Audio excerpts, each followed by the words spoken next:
Hey everybody, Richard C. Wilson coming to you from Oahu. It's a short video on pressure points. This video is for wealth creators of all types, and it's a topic we're going to bring up at our private investor mastermind next week.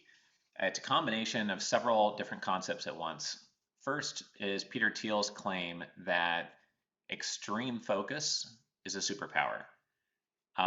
When I combine that with thinking through the 95 books I've read that are written by billionaires, the 40 billionaires I've interviewed, it rings true. A lot of these people have extreme focus. Nobody became a billionaire that I know of by handing money to their wealth advisor saying, diversify me like crazy and make me 10 times wealthier. It just doesn't happen. Wealth managers help you play defense, maybe help you earn some income, and that's their job to track and slightly beat the market.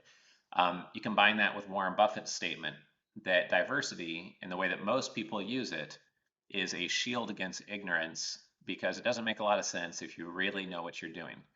The way I interpret that is that in the area where you really know what you're doing is where you should apply the superpower of extreme focus that Peter Thiel is talking about. After studying so many billionaires, one of the most common threads that ties them together is their voracious appetite to learn. It could be reading books, it could be sucking up information in general from CEOs and managing directors and peers, etc.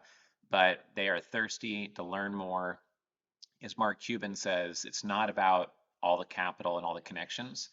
It's about out learning and outworking everyone around you. And the way I like to put it is I find that the ultra successful, whether you define that as someone worth $10 million dollars or more, 100 million or a billionaire, is someone who is working harder on working smarter, but they're also working harder than everyone else around them because usually they're having fun and enjoying the process. And it's a virtuous circle because when you're winning, it is more fun, right? Grant Cardone says, be obsessed or be average.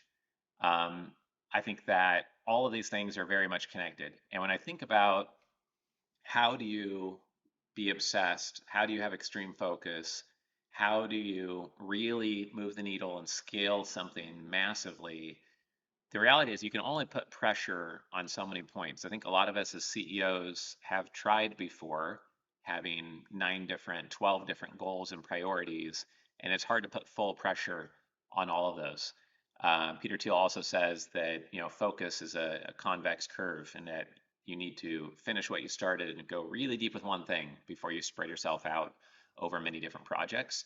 And if you're in martial arts and you try to hit somebody with both arms and your leg at one time, it's not going to work out so well, right? Your full body, the full power of your organization and person and energy put into one thrust is a much more effective way to move energy forward.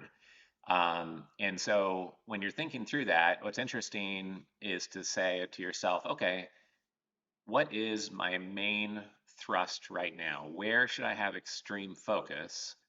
And if I can only be extreme in a few ways, which ways am I going to choose?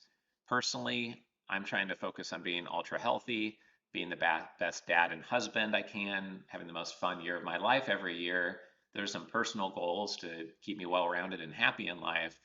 But in the business, if I have one big key strategic thrust and you only have the time and energy to be extreme in a few ways, what are those ways?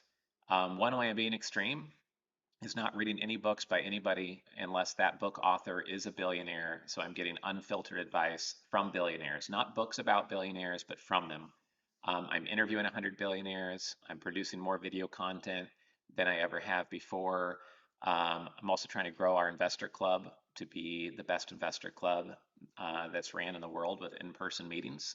We've got about 14.4 million social media group members and followers. We're trying to grow to 100 million.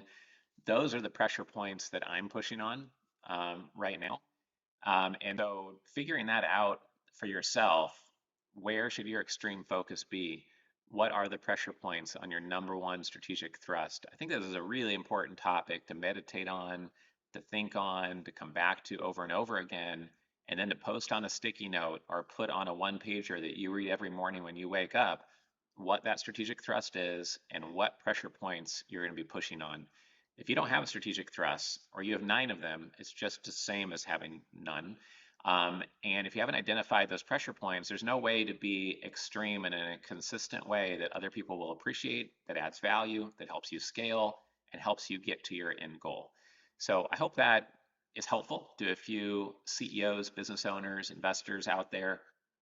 We share ideas like this at our investor masterminds, at our investor summits, and a lot of the things that I share in this YouTube channel, I've learned by hosting our 275 investor club events the last 17 years. So hope you'll get involved in our community at some point. Make sure you can check out our mini series under the playlist area here on YouTube. And I appreciate you sharing this video and commenting below. Thank you.